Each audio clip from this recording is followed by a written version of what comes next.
Good evening. There is no better way to show you the scope of our lead story than from the air. We're talking about that deadly derailment of an Amtrak regional train along the busiest rail corridor in the nation. Let's show you what it looks like from the air. The crumpled wreckage, 6 cars lying on their side. The locomotive was put back on the tracks a short while ago, but we can see NTSB investigators working the scene. And as the camera pulls out, you get a sense of the curve there. And that curve, we now know, was being negotiated at a very high rate of speed.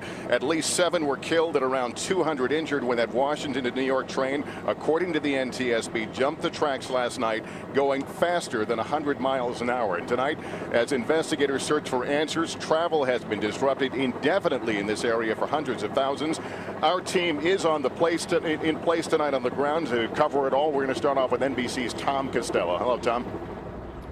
Hi there, Lester. I am right below you. In fact, down the street and over my shoulder is where the wreckage remains. We've still got fire rescue on the scene and the recovery underway. They've had police sniffer dogs in today and cranes in to pull up those cars because they've been concerned there might still be other victims out there that maybe they didn't see or maybe underneath the cars. We also learned today the name of the engineer. He is Brandon Bastian.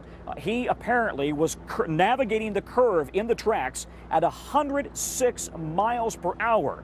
That is more than double the posted speed limit.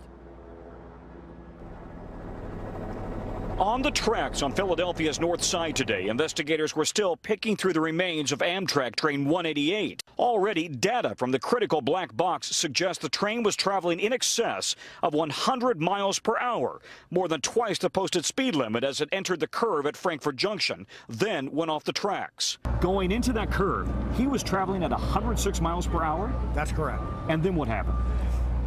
Shortly after he entered the curve, he placed the train in to basically put the emergency brakes on the train. Slams on the brakes? Slams on the brakes. But it's too late? Well, the train derailed at that point, so I would say it was too late. Notify Amtrak to shut down the entire northeast corridor.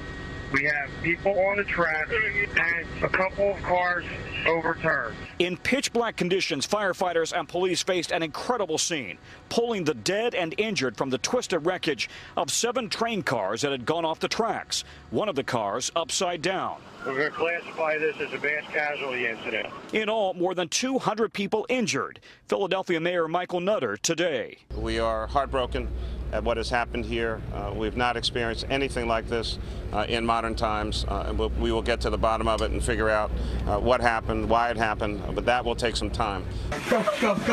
On board, 243 passengers and crew members, many of them returning home, including Iraq War veteran and former Pennsylvania Congressman Patrick Murphy, who was in the cafe car when it lurched off the tracks. At that moment, I thought I was a goner. I think most of us did. I mean, it was just so violent, and I mean, I'm a 6'1", 200-pound guy. I mean, I was thrown like a rag doll head first. Murphy pushed out the train's window and helped others escape. One of the passengers unconscious, another unable to move his arms or legs. There was people crying and screaming for help. Also on the train, nightly news producer Janelle Richards, who shot video of her escape. Should I just get out? Hold on. Philadelphia police say so far the engineer has declined to talk to investigators. They're going to want to know when he went off duty, when he went to sleep, when he got up, when he went on duty, what he did while he was off duty.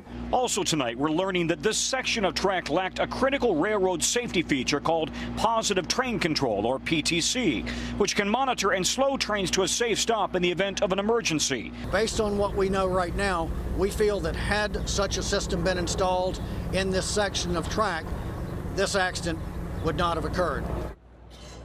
Amtrak service along the Northeast Corridor remains suspended. No indication when it will restart. Lester? All right, Tom Costello. Hey, NBC News fans, thanks for checking out our YouTube channel. Subscribe by clicking on that button down here, and then click on any of the videos over here to watch the latest interviews, show highlights, and digital exclusives. Thanks for watching.